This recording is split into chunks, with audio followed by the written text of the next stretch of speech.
Nkomeje kubasuhuza mu izina rya Yesu Kristo umwami wacu.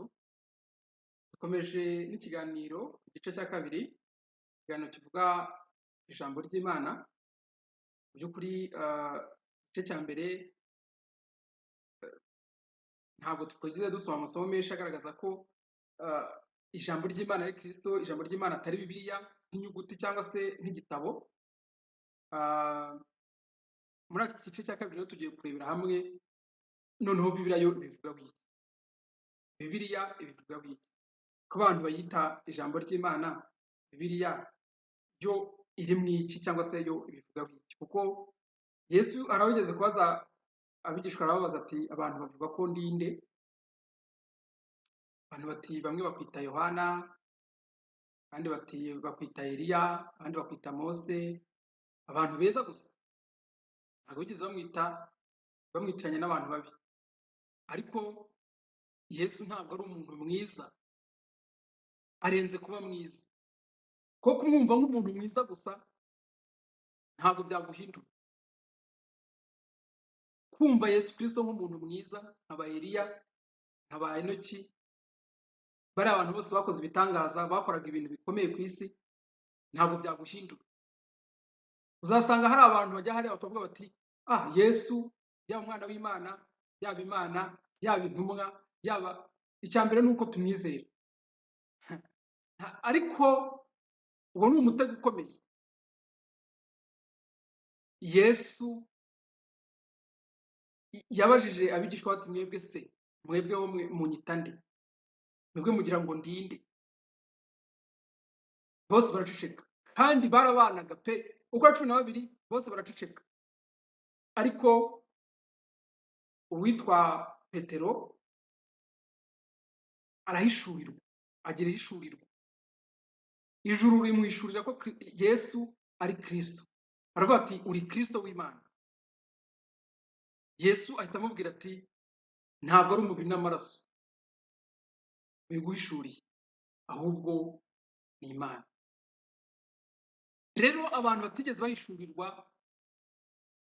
Yesu nka Kristo umukiza, abantu batigeze bakizwa na Yesu, abantu batazi Yesu nk'umukiza, bazi Yesu nk'umuntu mwiza, bazi Yesu nk'ukora imirimo n'ibitangaza, bazi Yesu wa wundi wagenze hejuru y'amazi, bazi Yesu wundi watanze imitsima, bazi Yesu wundi utanga urubyaro, bazi Yesu wa wundi utanga ibyo kurya, utanga ibyo kwambara, utanga amazu, utanga amamodoka, utanga bya bindi byose.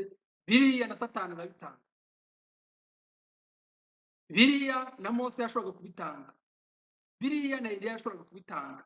Urabizi ko umupfakazi Eliya rwose yaragiye atubura ibyo kurya, abari bagiye gupfa babaho. Umupfakazi n'umwana we babaho iminsi runaka, iminsi myinshi. Mose ibyo yakoze murabizi. Yohana umubatiza hari ibitangaza byinshi bakoze burya. Ariko ni Yesu arenze ukora ibitangaza. Yesu ni Kristo. Nyamara kugira ngo uhishurirwe ko Yesu ari Kristo, ni umwuka w'Imana ubiguhishurira wenyine. Ni ijuru ibiguhishurira. Ntabwo ushobora kujya kwiga teolojiya ubimenye. Teolojiya ni siyanse nk'izindi zose, nk'imibare, nka shimi, nka biyoloji, nka za geography n'ibindi byose abantu twiga bitandukanye. Ntabwo wakwiga filozofi ngo usobanukirwe ko Yesu ari Kristo. Umva, nubwo wabona PhD mu iyobokamana, nubwo wabona PhD muri Bibiliya, ntabwo wasobanukirwa ko Yesu ari Kristo. Nubwo waba ufite idini washinze ukaba ufite abantu benshi bagukurikira, nubwo waba uri umuntu mwiza utagikora ibyaha, ntushobora guhishurirwa ko Yesu ari Kristo uretse ijuru ryonyine. Nta muntu mwiza munsi y'ijuru ushobora kubiguhishurira. Nta wundi mwuka, nta zindi mbaraga munsi y'ijuru zishobora guhishurira ko Yesu ari Kristo, Yesu ari umukiza cyangwa se ari umucunguzi, uretse ijuru, nk'uko Yesu yabwiye nyine Petero. Rero turi ku magambo avuga akomeye, atoroshye, kuko abantu benshi cyane ni inyigisho bamaze gufata ko iyo havuzwe ijambo ry'Imana bumva Bibiliya byose, ndetse basomerwa ijambo ry'Imana, nyamara barimo gusomerwa iki? Barimo gusomerwa igitabo, barimo gusomerwa inyuguti, sibyo? Bakavuga bati uyu munsi ijambo ry'Imana, twakira ijambo ry'Imana, uyu munsi twariye ijambo ry'Imana, twahaze rwose. Wahaze iki?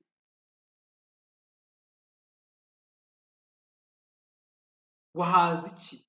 Wakiriye ijambo rihe?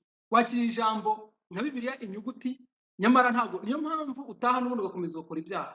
Niyo mpamvu n'ubundi bya bindi byose byakunaniye, nuko ibyo uhabwa atari ryo jambo ry'Imana. Ko jambo w'Imana wigize umuntu ni Kristo, niwe rero ngo niwe waremye ibyaremwe byose, niwe Imana yaremesheje ibyaremwe byose, niwe mfura mu byaremwe byose. Ni ukuvuga ngo niwe byose,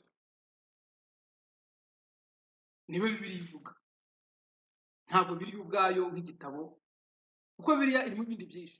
Bibiliya uzayisangamo amateka y'Abisiraheli, usanga barakubwira bati nuko Mose yica abantu 3,000, uti twakiriye neza ijambo ry'Imana.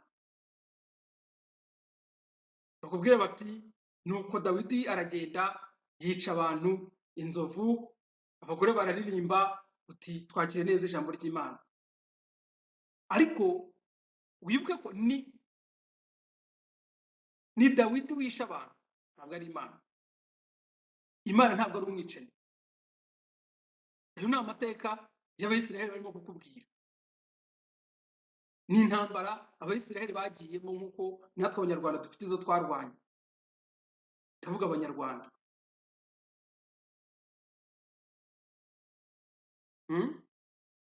Nyine Bibiliya yo nk'igitabo ikubiyemo byinshi bitandukanye, ikubiyemo byinshi bifite umumaro, ariko harimo sifite isoni zo kuvuga ko harimo n'ibidafite umumaro, n'ibitadufite umumaro mu by'ukuri. Kuko nguko iyo uvuze ngo Salomo yashatse abagore 1000, ibyo biradufasha nk'Abanyarwanda. Iyo uvuze yuko bariya bantu Sawuli yari yanze kwica, Samweli yabatemaguriye imbere ye, ibyo biradufasha iki? Turabikuramo irihe somo? Na bariya batemwe bari bararemwe n'Imana. Nuramuka usomye ugasanga aho Abisiraheli bagiye bakarimbura umudugudu wose, bakica abagore n'abana igihumeka cyose bakasiribanga, ibyo ngibyo biradufasha iki nk'abantu barimo kujya mu ijuru? Biradufasha iki uretse gushaka kugoragoza gusa ngo muhuze ibidahura? Kuba abantu barapfuye bishwe n'abandi, ibyo bintu biri bufashe iki abantu mu rugendo rujya mu ijuru? Mu by'umwuka biradufasha iki mu by'ukuri? Rero mu magambo makeya, Bibiliya irimo isobanura neza ijambo ry'Imana iryo ari ryo, ikanavuga n'ibindi, ikavuga n'ibindi rwose byinshi, kuko Bibiliya yanditswe n'abantu. Bibiliya yanditswe n'abantu, ababihakana ubwo ngo bazatubwire ba marayika bayanditse baribo. Bibiliya yanditswe n'abantu, ndetse bashobora kuba atari n'abantu b'ibitangaza. Sinzi niba banditse Bibiliya bose ari abatagatifu, bari mu rwego rw'abatagatifu muri Kiliziya Gatolika. Sinzi niba banditse Bibiliya mu Rwanda bari no nibura mu rwego rw'intwari Abanyarwanda tuzi. Ntabwo kugeza n'uno munsi wa none abakiyandika, kuko haracyariho aho bazandikira, abazicuruza, sibyo, abaziga, abazifitemo digiri zikomeye, abazisoma buri munsi, nta kintu zigeze zibamarira ku buryo yavuga ko yahinduwe na Bibiliya. Nta kintu Bibiliya yamuhinduyeho. Bibiliya ishobora kugusa, Bibiliya ishobora gutuma uhindura imyifatire, ariko guhindura imyifatire rimwe na rimwe, guhindura imyifatire ukareka imico y'Abanyarwanda ukajya gufata imico y'Abayisiraheli uko babisomye muri Bibiliya, nabyo ni ibintu bicuramye. Ntabwo ari umugambi w'Imana, ntabwo ari umugambi w'Imana kureka umuco wawe ukajya gufata uw'abandi. Buri gihugu cyose Imana yari yarashimye kuvukira mu Rwanda, wakagombye kubaho wishimiye umuco w'Abanyarwanda kurenza mbere y'indi yose. Indi kaza yenda hari icyo ibyiza wayivomamo, ariko byose bikubakirwa ku muco wawe. Nyamara benshi uzasanga barataye umuco, ndavuga umuco w'Abanyarwanda kuko niwo tuzi, ni nawo tuvuga, usanga bagiye gufata kuraruza imico y'abandi. Imico nk'imico myinshi, ubundi habaho umuco umwe. Umuco ni umwe, nta mico ibaho. Iyo utangiye no gufata iby'ahandi ukagenda uraruza, ni hahandi nyine byitwa imico. Imico yose rero ubundi ni mibi. Iyo bitangiye kuba ngo iyo bibaye umuco urenze, iyo bibaye imico irenze umwe, biba byabaye agatogo, biba byabaye ibindi bindi. Rero Bibiliya isobanura ko Yesu Kristo ari we jambo ry'Imana. Niwe jambo ry'Imana, niwe Kristo, niwe udukiza. Ni nawe dukwiriye burya guhabwa, niwe dukwiriye kuvuga. Niwe ababibyi bose, abigisha bose, abavuga, ababwira abantu iby'inzira y'agakiza, ababwira abantu ibyo kwihana, bakagombye kubabwira Kristo, bakagombye kubereka Kristo, bakagombye guhindurira benshi kuri Kristo, bakagombye kujyana abantu kuri Kristo, apana kubohereza kujya ngo gusoma Bibiliya. Gusoma Bibiliya ukayisoma nk'igitabo, ukayisoma n'ibyaha bijejeta, ukayisoma n'umutima ukirimo kamere, ntacyo byakumarira. Ukayisomana umunyedini. Buriya abanyedini ari amahano bakora, bariya bose ubona bakora ibintu ukabona ni ibintu bitari normal, ukabona ni ibintu n'umuntu muzima adashobora gukora. Nta handi bishingiye mu mico basoma muri Bibiliya, bakabisomamo batayobewe n'umwuka w'Imana.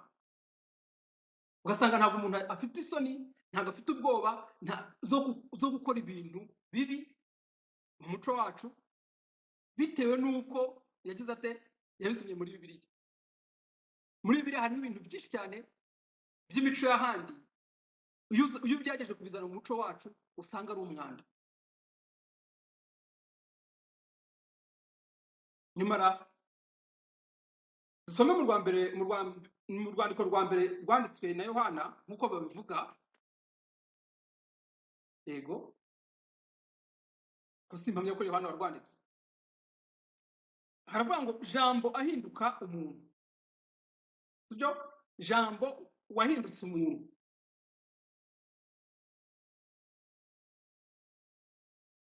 Bakavuga ngo antikirisitu ni umuntu wese uhakana ko Yesu yari umuntu. Antikirisitu. Rero jambo ahinduka umuntu, wahozeho uhereye mbere na mbere, uwo twumvise, uwo twiboneye n'amaso yacu, kandi uwo twitegereje intoki zacu zikamukoraho. Niwe jambo ry'ubugingo. Sibyo? Niwe jambo ry'iki? Ry'ubugingo. Ijambo ry'ubugingo ntabwo ari Bibiliya. Ijambo ry'ubugingo nk'uko Yohana arimo kubivuga, mpamya ko Yohana yarabivuze, ariko ntabwo Yohana yabyanditse. Uwahozeho uhereye mbere na mbere, uwo twumvise, uwo twiboneye n'amaso yacu, kandi uwo twitegereje intoki zacu zikamukoraho, niwe jambo ry'ubugingo. Kandi ubwo bugingo bwarerekanywe, turabubona, turabuhamya, kandi none turababwira iby'ubwo bugingo buhoraho, bwahoranye na Data wa twese, tukabwerekwa. Sibyo? Arimo aravuga turababwira, ntabwo avuze ngo turandika. Bibiliya nk'igitabo, Bibiliya nk'inyuguti ni ibyanditse. Nyamara Yesu atuma abigishwa be kuvuga ubutumwa bwiza, aravuga ngo mugende muhindure abantu bose abigishwa, mubabwira kwitondera ibyo nababwiye byose. ntabwo ari byo nanditse,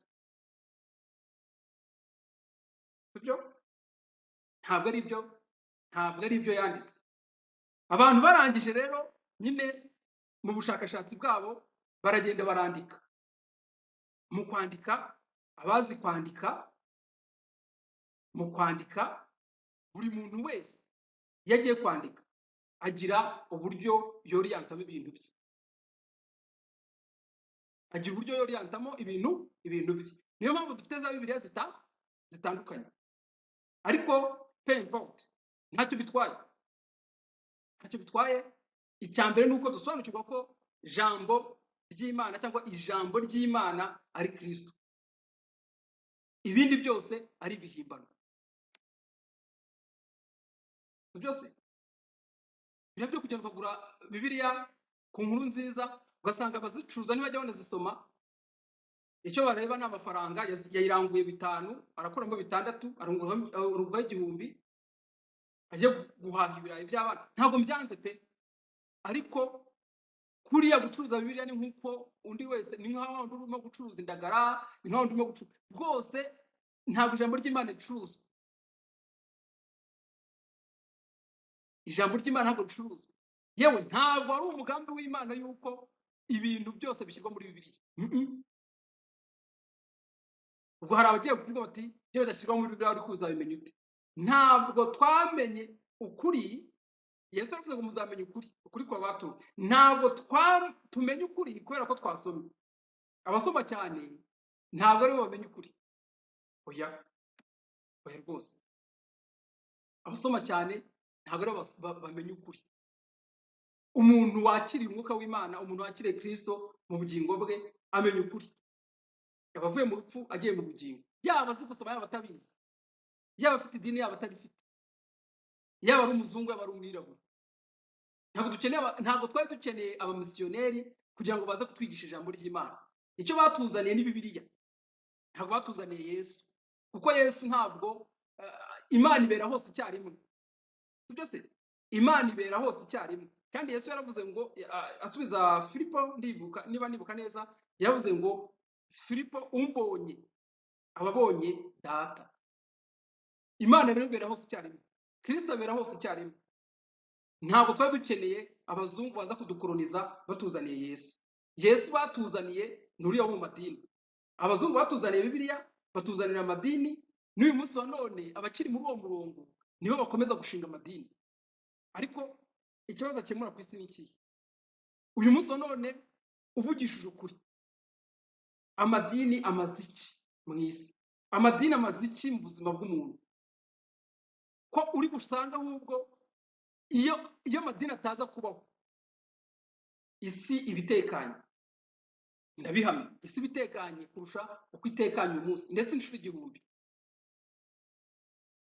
Yenda hari abandi babyumva nkanjye, ariko nubwo baba bake niko kuri. Kuba amadini, kuba umuntu ashwana n'undi agashinga idini, bakagenda bakarishinga ari bangahe, ejo bashwana na none barwanira mu maturo n'ibiki, undi agashinga idini. Ntabwo ubwami bw'Imana buba burimo kwaguka, ntabwo ijambo ry'Imana riba ririmo kugera kuri benshi, sibyo? Umva, nubwo buri muntu wese wamuha bibiliya, nubwo buri muntu wese wamuha bibiliya, ntabwo umuhaye Yesu. Oya, gutunga bibiliya ntabwo bibuza abantu gukora ibyaha. Gutunga bibiliya ntabwo bizabuza abantu kurimbuka. Gusoma bibiliya cyane ukaba unayizi n'imirongo yose uyikurikiranya neza, sibyo? Ntabwo byakubuza kurimbuka. Kizatuma utarimbuka gusa ni ukwakira Yesu Kristo mu bugingo bwawe, ni ukwakira ijambo ry'Imana mu bugingo bwawe. Rero Yohana akomeza avuga ati ku murongo wa 3, ngo ibyo twabonye tukabyumva nibyo tubabwira, kugira ngo namwe mufatanye natwe, kuko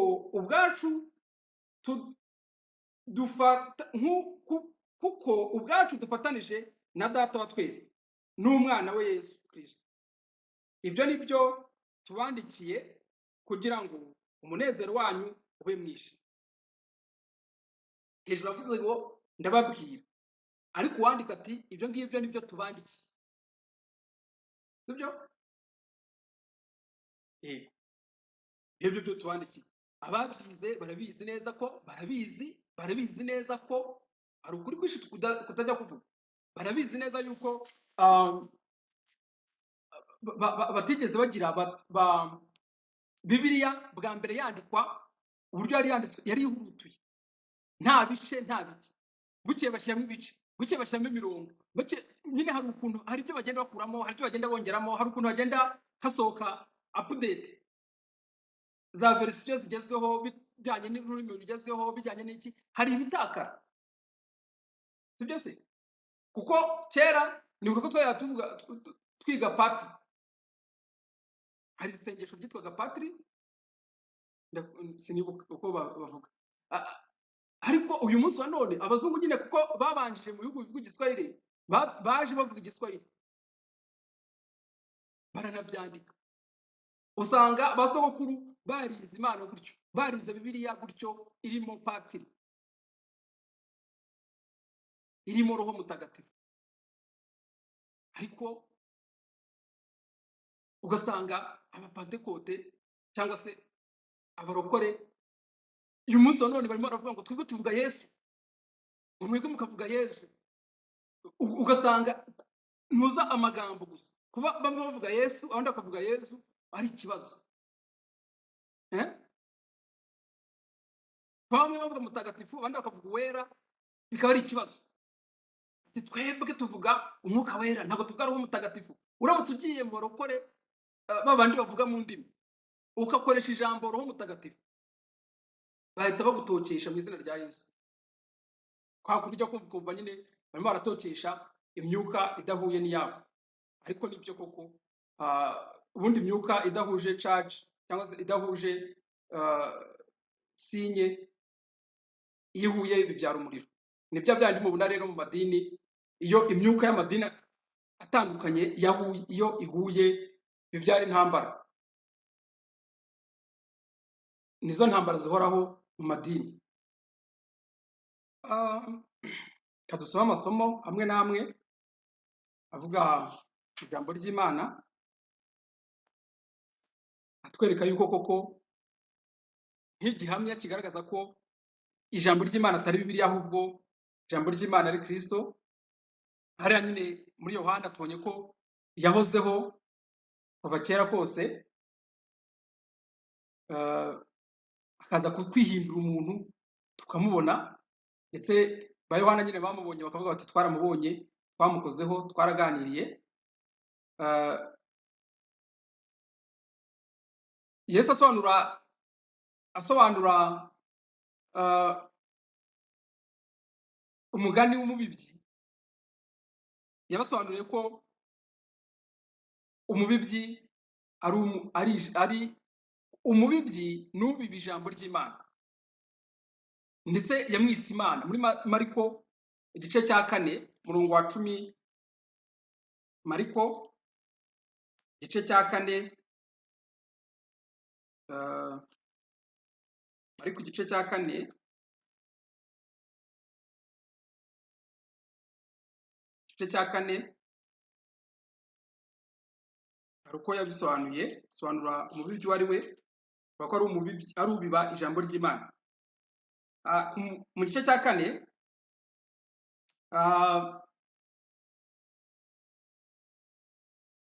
bari bamubajije nyine bati umubibyi ninde, ibindi nk'ibyo ngibyo.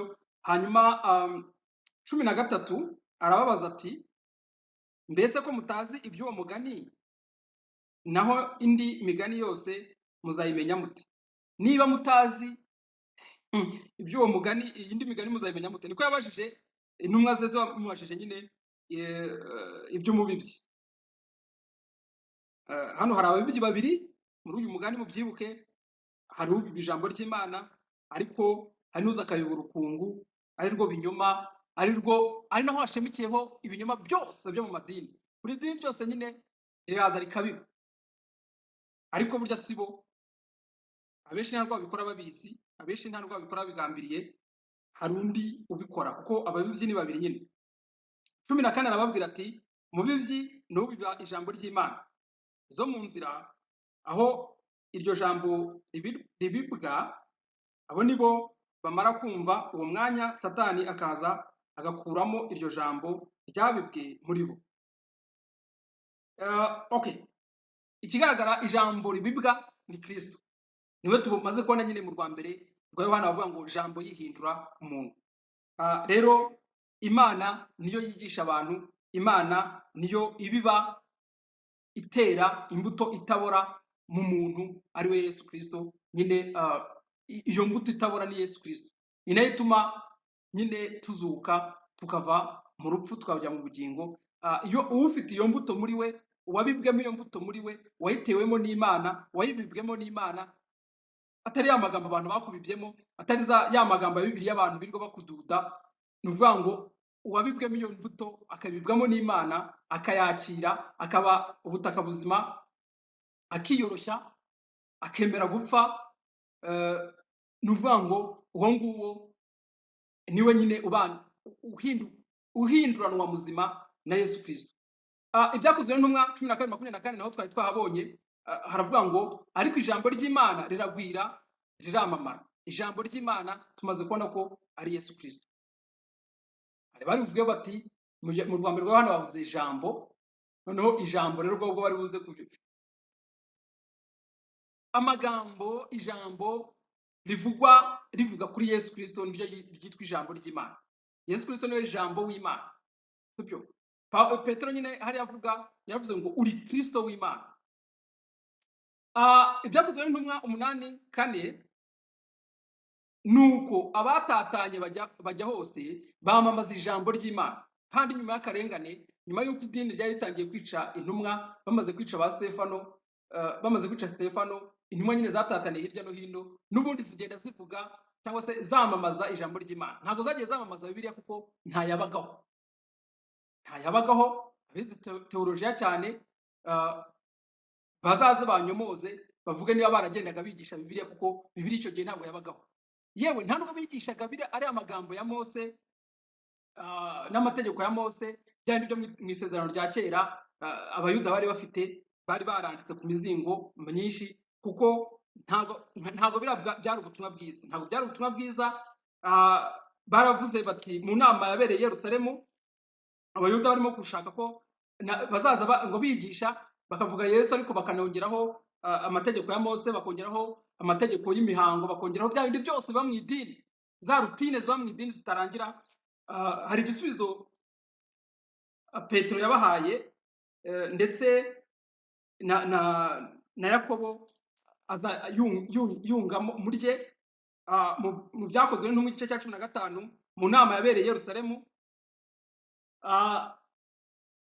Inama yabereye i Yerusalemu ni ukuvuga ngo hari impaka zivuye ku byo gukebwa, bakazaza bashaka kwigisha. Harimo bavugaga ngo bigishe Yesu ariko banigisha abantu gukebwa, babwira abantu gukebwa, ko abatarakebwe batazajya mu ijuru, ko kugira ngo abantu bagomba kujabika intoki, batagomba gukora ku isabato, batagomba kugira bya bindi byose by'idini nyine, bya bindi. Uzajya kubona ubona umuntu arimo aravuga Yesu ariko amwongereho ibindi, avuga Yesu ariko amwongereho imisatsi, avuga Yesu amwongereho amajipo maremare, avuga Yesu amwongereho amatwi apfumuye cyangwa adapfumuye, avuga Yesu ariko amwongereho ibindi. Uriya ntabwo ari Yesu ukiza ibyaha, ntabwo ari Yesu Kristo. Uzasanga ari Yesu nyine wa wundi utanga imigati, uzasanga ari Yesu wa wundi ukora bya bindi byose na Satani yakora, uzasanga ari Yesu wa wundi utanga iby'isi ariko udatanga ubugingo. Icyo ubugingo nikigerwaho, uzasanga bakubwira ngo dusenge cyane, dukore amasengesho, twiyirize, tugire dute, sibyo? Dusanga abakozi b'Imana badukoreye deliverance, sibyo? Abita abakozi b'Imana, dutanga ituro, tugire gute. Ariko